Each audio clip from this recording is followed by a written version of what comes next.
Salut la compagnie. Nous voici pour un nouveau concept de vidéo. Oui. Qu'on est allé chercher très loin. Oui, très loin. Oui. Je suis allée chercher très loin. Oui. Parce que j'ai eu cette idée, j'étais en mode oh viens on fait ça. Ouais. Et puis après on était en mode oh ça va être un peu compliqué non. Mais du coup on a décidé de vous faire toute une série de 5 livres pour une maison d'édition. Donc là vu qu'on est deux, bah c'est 5 chacune, donc 10 livres. Mais 5 D'où fois le deux, titre quoi. un peu bizarre. Ouais, mais on vous en fera seul parce qu'il y a des maisons d'édition où bah il y en a une qui en a beaucoup plus que d'autres. Ouais. Clémentine elle a pas un seul addictif par exemple. Ouais, par exemple. Et Par moi contre, j'en ai Hugo quand même Roman, pas je mal. pense qu'on ça peut se jouer. Why not? Peut-être, probablement. Why not? Mais Sachant que, je suis désolée de t'interrompre, y a pas de souci. je pinaille beaucoup parce que, dites-nous ce que vous en pensez en commentaire. Laurine pense qu'on peut faire un top 5 quand on en a lu 6. Moi je pense que pour faire un top 5 il faut en avoir lu un minimum. J'ai pas de chiffre en tête, mais... Non, je suis d'accord, pour un top 3 ça passe, mais pour un top 5 non. Et c'est pour ça que pour collectionneur je dis non, parce que j'en ai eu genre 6. D'accord. Non, je pensais on que t'en avais s'entend eu mal. beaucoup plus que ça moi. Et ben pas tant que ça, non. Ah bon. Et t'es sûre que ce serait pas juste parce qu'ils sont chez moi? Non, je suis assez sûre. En fait Ah. ça compte parce que genre j'ai 5 night school. 5 night school, Oui mais non, 3 ça compte sélections, comme un mais night voilà, school. ça compte pas. Bah non. Donc je suis même pas sûre d'en avoir 5 dans ma propre bibliothèque. D'accord. Bah on regardera ça après. Si Parce tu que veux. je suis curieuse, vraiment. Vraiment, ben si tu veux. Du coup, aujourd'hui, on vous parle de PKJ, mais ça a été aussi compliqué PKJ, parce qu'on était en mode, est-ce que les poches qui ne sont pas des PKJ à l'origine, ils comptent? Et la réponse est non. Parce que je trouve ça injuste de conseiller par exemple Gardien s'était perdu chez PKJ, alors que c'est l'humaine qui les a édités de base. Oui. Voilà, je trouve ça injuste. Oui. Donc, on n'utilise que les On tape PKJ du poing sur la coudoir. sur la pile de livres Voilà. que je vais vous présenter. Oui. Donc, on utilise les PKJ qui sont que PKJ. Oui. Moi, je vais vous le faire dans l'ordre à peu près de mon top 5. Non, je vous fais pas dans le top 5. Ah non, mais on va vous dire ce qui s'est passé les 10 minutes là. Bah oui, mais tu m'as demandé de le faire, du coup je l'ai moi. Ce qui s'est passé les 10 minutes, j'étais en train de me torturer le cerveau pour qui est 5, qui est 4, qui est 3, qui est 2, qui est 1. Et j'avais trop du mal, parce que vous le verrez, vous me connaissez, il y a des genres littéraires très différents. Et j'étais en mode je sais pas. Et du coup il était en mode bah non mais il y a pas besoin de faire un Non, on s'en classement, fout, quoi. juste tu On s'en présentes fout. tes 5 préférés quoi. Et après j'ai fait ah ouais je prends. Et après du coup je fais ouais mais toi est-ce que du coup t'en aurais en tête? Je fais ouais ça serait super facile. Et du coup bah c'est ça, enfin moi du coup après je l'ai fait pour moi avoir mon top 5. C'est pour ça tant que je l'avais sous la main. Mais dans ce cas là, je mélange. non mais vas-y présente du 5 au 1 c'est pas grave. Il faut que j'inverse tout. Moi alors, du c'est coup du 5 au 1. si vous voulez je mettrai sur des pieds d'égalité. Alors je fais un top 5 aussi mais je mets sur une même D'accord, marche ça me va. plusieurs bouquins parce que je sais pas. Alors bah vas-y, commence. Mon top 5, il s'agit de Nil de Lynn Matson aux éditions PKJ. Est-ce qu'on le dit à chaque fois? Non, on le dit pas. On va pas le dire, hein. Voilà, vous aurez bien compris, c'est PKJ à chaque fois. Évidemment que le premier tome, vous avez suivi nos avis sur les tomes 2 et 3, mais surtout le 3. Si cette saga vous intéresse, on a fait une vidéo que sur cette trilogie. Donc on vous la met juste là. Et si ça vous intéresse, ce livre-là, le synopsis, tout ça, allez voir directement notre avis. Elle me coupe l'herbe sous le pied, mais oui, c'est exactement ce que j'allais dire. Pour résumer vite fait, on suit Charlie qui se retrouve sur une île déserte, un peu de manière vraiment magique et fantastique et what the fuck, et elle se retrouve là-bas à poil, c'est l'anecdote que j'aime bien raconter à chaque fois. Oui. Moi j'aime bien la porte chatoyante. La porte chatoyante, ouais, c'est ton truc, c'est vrai. Ouais. Et bref, elle se retrouve là-bas avec plein d'autres ados et jeunes, et ils sont tous sur l'île, et en gros on lui dit « Hey, bienvenue parmi nous, tu as 365 jours pour te barrer, sinon tu crèves !» Voilà. Donc c'est joyeux. C'est joyeux. Il y a un peu ce côté, alors c'est pas une dystopie, mais il y a ce côté survie qu'on peut retrouver souvent en dystopie, et il y a quand même un bon gros côté romance. Of course. Donc vous savez, c'est mes livres préférés quand il y a moite-moite romance et SFFF. Donc, du kiff. Voilà, c'est donc mon top 5 s'il doit y avoir un top 5. Petit aparté rapide parce que je crois pas que je l'ai dit. Ceci est la première vidéo de 4 vidéos où j'ai une grosse crève qui fait que je parle du nez et que ma voix est dégueulasse. En vrai ça s'entend pas du tout de l'extérieur. Ah bah de l'intérieur je peux te dire que c'est la fête du slip là-dedans. De l'extérieur on l'entend pas. Bah tant mieux pour vous, mais ça va peut-être être pire avec les vidéos d'après, même si on les tourne pas forcément dans l'ordre. Mais en tout cas celle-là c'est la première qui sortira c'est sûr. Donc voilà, sachez-le. Vous allez vous taper moi enrhumé pendant les 3 vidéos suivantes. Ouais. Vous êtes ravis. La portée étant fait, ton top 5 Michel? Mon top 5, il s'agit de Dimili, The Dimension I Love You, d'Estelle Mascam, chez la maison d'édition que vous connaissez bien. Ah ça me fait bugger hein, de pas le dire. Hein. Oui. J'ai hésité à vous le mettre en fait, j'ai hésité entre celui-là et Hopeless de Colin Hoover. Arnaque. Donc Elle vient de faire un top 6 là. Ah ouais. j'ai beaucoup hésité, mais j'ai fini par Did I Mention I Love You, parce que c'est vrai qu'à l'époque il m'avait bien retourné le cerveau et j'étais accro en tant que petite midinette qui adore les romances comme ça. J'ai trop aimé, donc je l'ai lu il y a au moins 4 ans. Bah 5 ans en fait, plutôt 6 même, parce que Je sais pas, mais on était des bébés, regardez-moi ça. c'est une des toutes premières vidéos qu'on vous a faites en fait, donc c'était peut-être il y a 6 ans. Alors c'est une des premières vidéos saga, mais je suis pas sûre que c'est une des premières vidéos tout court. Hein. De la première année. Ah oui, première année, oui. Donc une des premières vidéos vu que... Ouais, voilà. je veux voir ça comme ça. Donc c'est une trilogie, bon il y a un 4e tome, mais c'est juste du point de vue du mec, donc c'est une trilogie. D'accord, je savais pas. Voilà. Moi je me suis dit, oh je vais le lire le tome 4. Et puis on m'a dit, mais tu sais que c'est juste le point de vue du mec. Je te dis, ah oui ça sert à rien, c'est juste pour se faire du fric. Bah Très si tu bien. veux une petite vibe nostalgie dans quelques Ouais, années, pourquoi mais pas, bon. tu vois. Mais... Du coup c'est l'histoire de... D'Eden. Oui, d'Eden, en effet, Yes, bravo Clémentine. Eden, 16 ans, qui va passer Et lui l'été par contre, je sais pas. dans... j'ai un truc en mode... J'ai Taylor, mais c'est pas ça, je crois. Tyler. Oh, Tyler, j'avais Tyler. J'étais si C'était proche, presque, ouais, si ouais. proche. Du coup, elle va passer l'été chez son père. Elle le voit jamais en fait, parce que ses parents sont divorcés ou séparés ou je sais pas quoi. Je sais même pas s'ils se sont mis ensemble ses parents un jour. Enfin bref, elle est d'un couple qui n'est plus ensemble en tout cas. Et donc elle va passer l'été chez son père en Californie. Et elle a des demi-frères, mais juste d'alliance, de mariage. Et elle les aime pas du tout. Et il va y avoir une petite tension, une petite séduction. Est-ce que c'est pas ton Enemies to Lovers le premier? Au final. Je suis pas sûre que ce soit mon premier. Non, L'un bah des non, premiers. After. Mais oui, c'est l'un de mes premiers. Vu que c'est l'une de mes premières romances tout court. Oui, par la force des choses, effectivement. Donc forcément, oui. Mais du coup, c'est du young adult, c'est-à-dire que c'est pour adolescents et non, il n'y a pas de fesses du coup. Donc si ça vous intéresse, voilà, chez PKJ, il n'y a pas de fesses. Et voilà, j'avais vraiment beaucoup aimé dans mon petit cœur d'adolescente, c'était un truc incroyable. Donc même si j'ai pas relu depuis, bah il est dans mon top 5. Et c'est le 5e. Dans mon petit cœur de jeune adulte, ça avait marché aussi. Alors que t'avais plein de préjugés. Alors j'ai plein de préjugés, mais j'ai toujours plein de préjugés. En Oui, fait, c'était atroce. je pense que Thomas me l'a fait remarquer il y a pas longtemps. Mais en gros, je juge facilement, mais je change facilement d'avis quand même. Alors ce qui va se passer, c'est que puisqu'on a dit que je devais faire un classement, mais que j'ai le droit de mettre des trucs sur le même pied d'égalité, il va y en avoir 3 Ah oui. pour les places, 3, 4... Enfin non, 2, 3, 4, mais du coup il n'y a pas de place, vous voyez. Il y a un top 5, il y a un top 1, et au milieu c'est le Fatra. D'accord. Est-ce qu'on Oui, peut partir non, là-dessus? ok. Donc, Tant que tu les prends pas tous les 3 à la fois. non, absolument pas d'ordre, donc ce n'est pas mon top 4, c'est mon top 2, égalité. Aristote et Dante découvrent les secrets de l'univers de Benjamin, à lire, Science. Je l'ai pris parce qu'en grand format, il est aussi chez PKJ, donc il n'y a pas de souci sur le sujet. Et j'hésitais à le dire, tu vois, j'ai bien fait de me taire vu que tu le dis toi-même. Voilà, rappelons-le, je l'ai lu à l'envers.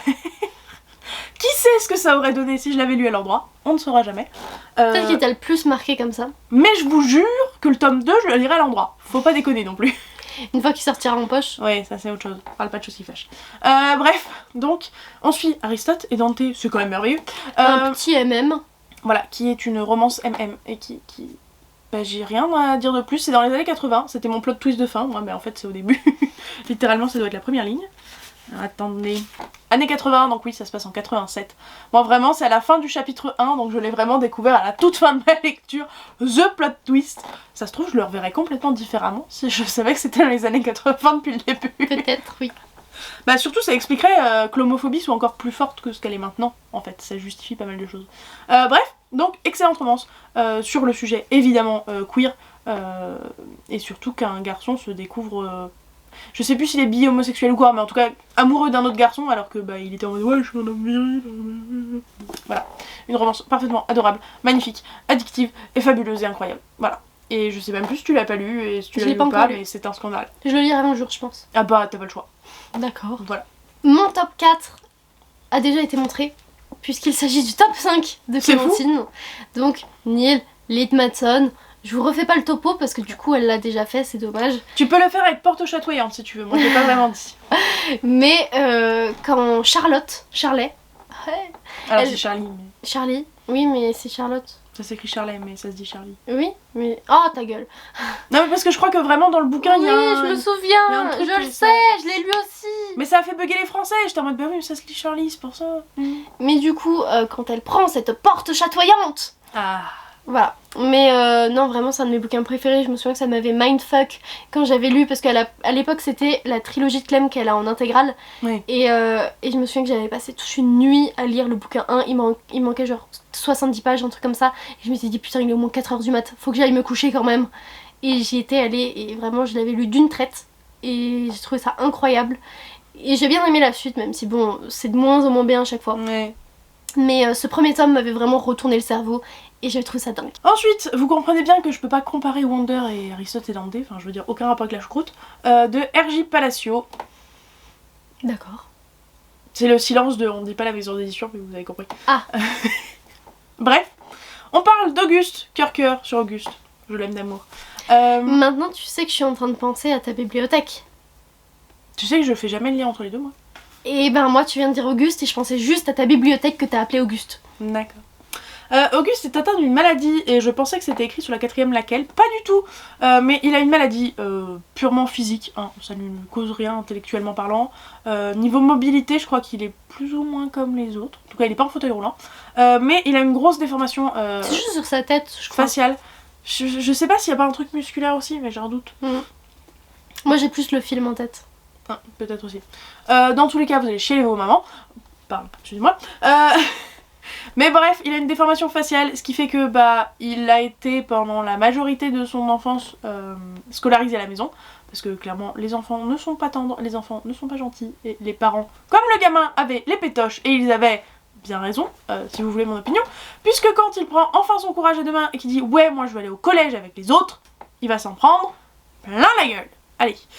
Mais du coup c'est beau, c'est mignon, on voit certes la vie d'Auguste, mais surtout on passe par plein de points de vue différents. En fait je crois qu'on a des groupements genre de 5-6 chapitres, et 5-6 chapitres t'as le point de vue d'Auguste, 5-6 chapitres t'as, je sais pas je dis n'importe quoi, le meilleur pote d'Auguste, 5-6 chapitres t'as la sœur d'Auguste, et c'est trop chouette, parce que c'est pas de l'alternance de points de vue comme on a l'habitude, et même moi qui aime pas trop avoir plein de points de vue différents, c'était très chouette, c'est adorable. Vous allez, je réitère, bien chialer, et puis voilà. Et puis j'aime bien que derrière, il y a écrit ne jugez pas un livre sur sa couverture, et un livre et sa couverture ont été barrés pour qu'il y ait écrit ne jugez pas un garçon sur son apparence. Voilà, et c'est trop mignon. Pour continuer sur Pleurons dans nos chaumières, Oui. Mon top 3 qui est Ma raison de vivre de Rebecca Donovan aux éditions PKJ, c'est le premier tome d'une trilogie.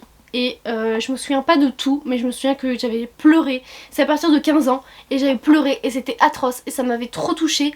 Et il me semble qu'en fait c'est une romance dans un lycée. Ils se rencontrent, ils sont dans la même classe ou un truc comme ça, et en fait elle subit des violences, je crois, chez elle, par son père il me semble. Et Son oncle et sa tante. c'est son oncle et sa tante. Ouais. Et en tout cas, je me souviens que c'était chez elle et que c'était atroce et que c'était profond et que j'avais tellement pleuré, j'avais mal au cœur et c'était atroce. Et ça fait partie de ces livres que je veux me relire. Et il me semble que les tomes 2 et 3 c'était la suite directe, non? 2 oui, 3 je suis pas sûre que ce soit direct. Oui. J'ai 2 questions, d'où le fait que je lève 2 doigts. D'accord. Question numéro 1. Enfin, c'est pas une question la deuxième, mais bref. Question numéro 1. Qu'est-ce qu'on pense de cette couverture? Parce que je pense qu'à l'époque j'ai dû kiffer parce que c'était shiny, mais alors maintenant je n'aime pas du tout. Bon, j'ai pas d'avis. Ça va. Change de d'habitude, c'est sûr, mais alors je suis vraiment pas fan. Et ensuite, le deuxième truc qui était plus une réflexion qu'autre chose, moi j'avais eu un plaisir coupable pour le 3ème tome particulièrement, parce qu'il m'avait vraiment donné des vibes de fanfiction dans une université. Voilà, avec des soirées, des dramas, des machins, c'était vraiment de cet acabit-là. Voilà. Mais en tout cas, ce roman était hyper profond, j'avais trop aimé. Il fait quand même 530 pages. C'est pour ça qu'il est profond, c'est parce qu'il est épais, je crois. Il fait quand même 530 pages et juste... Enfin, trigger warning, hein, mais... Alors c'est un trigger warning. Non, trigger warning, faut faire gaffe parce que si les violences, j'allais dire conjugales, non, domestiques, vous touchent, faites gaffe. Mais c'est vrai que du coup, moi j'étais en train de chialer, j'étais en mode... Alors je comprends, mais un truc qui m'avait quand même saoulée dans ma raison, c'était vraiment le côté non, je vais pas te laisser entrer dans ma vie, ça va te blesser. Oui. Ah, c'est vraiment un truc je comprends. Je pense que ça me dérangeait moins parce que c'était un peu le début de tout ça. Mais I see what you want to say. Et voilà, c'était mon top 3. Et 3ème et dernier sur la même marche que ses copains, Cress. Oui, de la SF cette fois. Donc oui, hein, vous voyez, romance, SF contemporain, je veux dire, moi j'ai du mal à comparer des genres différents, donc c'était impossible pour moi. Donc c'est le 3ème tome des Chroniques lunaires de Marissa Meyer. Pourquoi celui-là et pas un autre? Parce que c'est mon préféré, allez pas chercher plus loin. Non, juste dans chaque tome, on rajoute une romance et 2 personnages de plus, concrètement. Parce que ça reste de la SF quand même principalement, hein, mais voilà. Et ma romance préférée dans celui-là, mon couple préféré dans celui-là, on découvre 2 personnages que j'adore, notamment le mec dont j'ai perdu le nom. Mais qu'est-ce qui me fait marrer ce con? Est-ce que j'ai son nom là? Non. Son nom. Bref, j'ai pas son nom, mais il y a Cress qui est une hackeuse de génie, il y a lui qui est juste hilarant et je l'adore, c'est un lourdingue de service, mais qu'est-ce qui me fait marrer. Donc j'adore leur romance, cet univers de SF en règle générale est trop bien. Je crois que t'en as lu 2, c'est ton prochain toi du coup? Ouais. J'étais en train de me demander si je te demandais de le laisser en fait. Là je suis en train de te faire monter la sauce là. Ça se trouve il te plaira moins, je sais pas. Mais moi je l'ai surkiffé et je vais pas donner plus de détails, mais ce qui se passe dans le désert... Voilà. Tu nous hype bien là. Ma mise en joie. Bref, j'aime trop Cress. Voilà. C'est mon tome préféré, c'est une saga que j'aime beaucoup. Le côté réécriture de contes est tellement peu présent, mais en même temps tu le sais pertinemment parce que c'est évident, mais il est pas trop présent, du coup c'est vraiment chouette parce qu'il y a vraiment réappropriation de l'univers et tout. Et je kiffe Cress, voilà, je kiffe Cress. Mon top 2, il s'agit de Assoiffé. Bon, là je vous mets le premier tome de la saga, mais techniquement c'est le 3e tome mon préféré. Alors pourquoi t'as pas pris le 3e? Convoité, parce que j'y ai pas réfléchi sur le moment. Mais donc je mets la saga et pas le 3e tome, même si je préfère le 3e tome, mais la saga est un coup de cœur, donc voilà. Je vais rien dire parce que pour le top 1, j'ai fait pareil.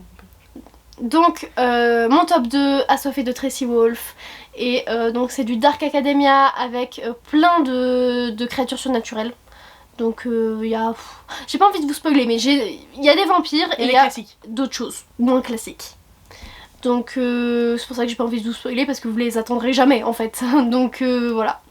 Et il y a de la romance, il y a de l'amitié, il y a des méchants, il y a ci, il y a ça. Et en fait cette saga, je sais pas si c'est parce que je suis dedans et que je l'ai fait en ce moment les tomes quand ils sortent ou pas, mais ouais je l'ai mis en top 2 parce que vraiment genre je l'aime beaucoup trop. Oh, oui. Est-ce que c'est addictif? Oui. Alors, voilà ce que je vous dis madame. Oui. Je pense que je lirai un jour cette série. Oh. Mais je la rusherai d'un coup si c'est addictif. D'accord. J'explique mon propos. Depuis le début, depuis la sortie, depuis tout le boom qu'il y a eu autour, j'étais frileuse. Parce que, pour une fois c'était pas un stéréotype sans raison, ok? Parce que je crois que c'est Piketty qui a dit que c'était un mauvais Twilight. Ah mais... Je crois que c'est honnêtement, Piketty je vois pas le rapport à part qu'il y a des vampires, oui, comme de beaucoup de choses. Je suis désolée par contre, accorde un truc, les couvertures. Mais oui, mais c'est... Enfin, ça a rien à voir avec le bouquin. Non mais certes. Oui, mais tu peux pas dire... fait exprès. Oh, ils ont une couverture qui se ressemble, ça veut dire qu'ils... Non, mais tu peux pas dire que c'est pas fait exprès par contre. Bah je sais pas, je suis pas dans la tête de ceux qui ont fait les couvertures en Amérique, donc je sais pas, mais... Mais bref, revenons à nos moutons. Piketty avait dit que c'était un mauvais Twilight, et depuis je suis en mode, oui je comprends que ça marche avec les adolescentes, Twilight, mauvais ou pas mauvais, je comprends que ça fonctionne avec les adolescents, parce que Twilight est super bien marché, donc je vois pas pourquoi ça marcherait pas. Mais je vois tellement de hype, de ta part et de la part des autres, que je suis en mode, faut tester pour moi-même. Moi je pense que c'est soit ça colle pas. Parce que il est vrai que moi c'est dans le tome 2 surtout que l'héroïne m'a un peu agacée parce que c'est vrai que parfois elle a un peu tête à claque en mode gamine. Et on me l'avait dit surtout pour le tome 1 donc je m'y attendais pour le tome 1, c'est pas arrivé. Et du coup quand c'est un peu arrivé dans le tome 2 j'étais en mode oh non. Et là j'ai vu le tome 3 et j'étais en mode ouah c'est trop bien. Alors que c'est le tome 2 le préféré de tout le monde. Mais vu que moi l'héroïne elle m'a agacée, c'est pas mon préféré. Et du coup, alors qu'il y a un de mes trucs préférés niveau romance. Mais du coup le tome 3 où il y avait plus ce côté où elle m'agaçait mais il y avait toujours la romance, j'étais en mode ouah là là là là là là. Mais en fait les je pense... termes techniques. Toujours. Je pense qu'en fait c'est juste quelque chose qu'il faut lire en gardant à l'esprit que ça reste quand même assez léger, sarcastique. Voilà, on va un peu se moquer de l'héroïne et je pense que c'est quelque chose à garder en tête. Qu'est-ce qu'il y a? Est-ce qu'il faut sortir Princesse Cucu du coup? Ou c'est encore un autre personnage qu'il faut sortir? Non, un autre personnage. C'est une caractéristique de Princesse Cucu mais elle est pas princesse, tu vois. C'est un peu... C'est Badass Cucu? Ouais, Badass Cucu. Badass Cucu elle est bien. Mais du coup c'est vrai que bon, surtout en vrai le premier tome c'est ce truc où je sais pas encore que c'est des vampires et tout, enfin vampires et autres espèces. Donc ouais vraiment le tome 3 quoi. Et le pire c'est que le tome 3 était du coup séparé en deux, ça fait gros drama etc. Donc il y a un tome 4 en français qui est le tome 3 et demi en fait. Mais je me dis si ça avait été à la fin du tome 3 mais ce tome aurait été mais inimaginable. Enfin bref, c'est dommage. Hors cadre. Hors cadre. Là. Mais du coup voilà, donc lisez Assoiffé, mais gardez en tête quand même que ça reste un peu adolescent quoi. Voilà, c'est du PKJ, c'est normal, c'est du young adulte. C'est du PKJ quoi. Et bah maintenant le top 1 de Clémentine, vu qu'elle avait déterminé le 5 et le 1. 3, 2, 1. Yes. On est d'accord là-dessus. Évidemment. C'est carrément notre top 1, genre Hunger Games quoi. Est-ce que la question se posait avec Clémentine? Non. Non. Non. Non. Est-ce qu'on peut comparer la couleur de nos pages? Ah, ça se voit peut-être pas tant. Ah, si, ça se voit ça. Mais surtout que au le point, tien ouais, est mais- hyper abîmé et moi je l'ai lu qu'une fois cet exemplaire, vu que je l'ai lu au moins 3 fois celui-là. J'ai lu au moins 4 fois Hunger Games, je pense. Mais dans regarde ma vie. même l'intérieur, genre. Il est éclaté. Alors moi je peux même pas ouvrir plus que ça, tu vois. Non, mais toi, alors là, moi je te l'ouvre comme tu veux. Hein. Le dos il est éclatax, mon gars.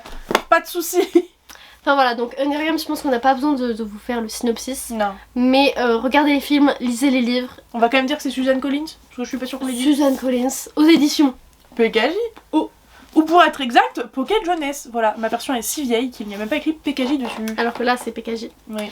Mais du coup, on vous recommande énormément Hunger Games parce que c'est vrai que les nouvelles générations, ceux qui commencent à lire en fait n'ont pas lu les Hunger Games. Mais en fait c'est une grossière erreur. Mais au-delà de pas lu les Hunger Games, on en débattait au boulot, il y en a qui ne connaissent pas Hunger Games. Et c'est un scandale, ce n'est pas légal. Voilà. Il y a des gens qui meurent à cause de ce genre d'infos, ok? Il y a des meurtres sur vos C'est pas consciences.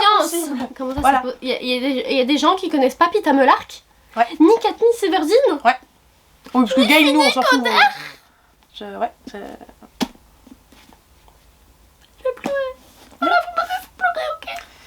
Je suis bien d'accord, parce que c'est triste. Je pense que c'est un de mes livres préférés de l'univers, quoi, Hunger Games. Et là, on vous présente la série, hein. On vous a sorti les tomes 1, mais Oui, clairement... C'est la saga. série, Bah de toute façon on a le même tome préféré. Le 2. Mais Mais- j'ai toujours pas de tome préféré, moi. Je crois que c'est le 2. Non, j'aime le 1 un peu moins que les autres, mais entre Bah, 2 et 3, mon cœur balance. Moi je préfère le 2, 1, 3. Même si j'adore le 3. Hein. Mais le 1, je l'aime beaucoup. J'adore le 1. Bah, j'aime bien le 1, mais il est trop simple, entre guillemets, par Moi, je rapport l'adore. aux autres. Moi je l'adore. Genre, le 3, t'es en mode, ah, il est un peu différent parce que c'est pas des Hunger Games. Oui, je sors des micro-spoils, y a quoi mais si, c'est des Hunger Games, le top 3, en fait. Si. Avec On un ne contexte dira un peu différent, rien mais de si. plus là-dessus. Si. Puis il y a tellement plus de drama, de poids, d'importance dans le 3. Ah Voilà. Lisez cette saga. Je pense qu'on n'a rien d'autre à dire que lisez cette saga. Ouais. Et pour le coup, par rapport à Harry Potter par exemple, bon, Mhm. je sais on parle d'autre chose, hein, mais voilà, je trouve que les films sont mieux adaptés quand même. Mhm. Parce que même s'il manque ma scène préférée dans les films, Mais attends, moi elle lui retire C'est son quand même- caleçon dans le tome 1. Et y a pas ce moment dans les films. oui je sais que ça te rend triste. Et ça m'a Je- toujours vraiment, choqué. ouais, Elle lui je sais. retire son caleçon à un moment et ils ont pas laissé. Ouais, je sais. Je comprends pas. Mais il avait peut-être pas envie de se mettre à poil sur au cinéma en fait. Mais moi Il voulait peut-être pas qu'on voit sa bite faire 2 mètres sur un écran géant. Bon voilà. moi j'aurais bien aimé. T'avais quel âge tu me rappelles Micheline? Tu te calmes. Calme tes hormones là. Oh. Au moins ses petites fesses. Au moins ça. Non, ces petites fêtes boueuses. Bon voilà, c'était Hunger Games, nos top Oui. 1. Oui, c'était une évidence. On a beau ne pas être souvent d'accord là-dessus, Là, on l'était. il n'y avait pas besoin. Je veux dire, c'est dans le top de nos livres préférés de tous les temps, Mm. peu importe la maison d'édition, donc évidemment Mm. qu'il allait se retrouver Même si là. on vous en parle de moins en moins.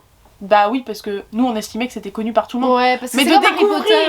de découvrir que c'est peut-être pas assez connu Mm. et tout. Parce que le truc, c'est que Harry Potter c'est plus vieux. Sauf que comme ça sort toujours, il y a toujours un fatras pas Mm. possible autour, bah en fait les gens connaissent toujours. Pas Hunger Games. Alors que pour moi, du coup, ça fait partie des incontournables. Donc Hunger Bah, Games, bien Harry sûr. Potter, ça sert plus à rien d'en parler quoi. C'est Alors ça. qu'au final, il vaut mieux encore en parler. Bah manifestement. Même si pour le coup, comme il y aura le film du préquel, peut-être que les jeunes vont potentiellement s'y réintéresser. Même si c'est pas aussi bien qu'Hunger Games. C'est sûr, mais peut-être que ça va leur donner envie Oui, de s'y intéresser. je suis voilà. Et ben, c'en est fini pour cette première vidéo 5 livres, une maison. Oui. On espère que vous avez aimé. Oui. N'hésitez pas à nous faire votre propre top 5 Oui. et dire si vous avez lu ces romans ou non. Oui. Pour l'emoji, je sais pas. Alors pour l'emoji, je propose qu'on fasse toutes les déclinaisons de mains qu'il y a. Donc on va prendre un premier emoji main, on va ensemble choisir lequel, on verra après. Et pour le top 5 suivant, on choisira un autre emoji main, etc. Comme ça on aura toutes les mains dans toutes les... D'accord. tous les top Et 5. ben Parce que main, 5 doigts, top 5. pour le premier, je propose qu'on commence basique avec les 5 doigts écartés. Parce qu'il y en a un qui est comme ça et il y en a un qui est comme ça. Donc on le comme ça. Comme ça. Ok. Voilà, 5 doigts écartés. Et il voilà. va y encore y avoir les problèmes iPhone, Toujours, Android, Android. on n'a pas les Toujours. mêmes emojis, machin. Tu sais qu'il y a un emoji, genre je vois l'emoji qui n'existe pas et un carré de peau beige. Et je suis en mode, c'est celui-là, Pourquoi non je crois que c'est l'emoji cœur qui bug Ah, comme moi ça. je fais toujours celui-là. Parce qu'en ce moment je le vois pas mal partout et Moi, je crois je que le c'est fais celui-là. Bah c'est peut-être ça alors. Mais du coup sur mon téléphone je suis toujours en mode, hein pourquoi il y a... Ok. C'est pas grave. On se souhaite de joyeuses lectures, n'hésitez pas à mettre un petit pouce en l'air. Et un commentaire. Et on vous dit à bientôt. Ciao.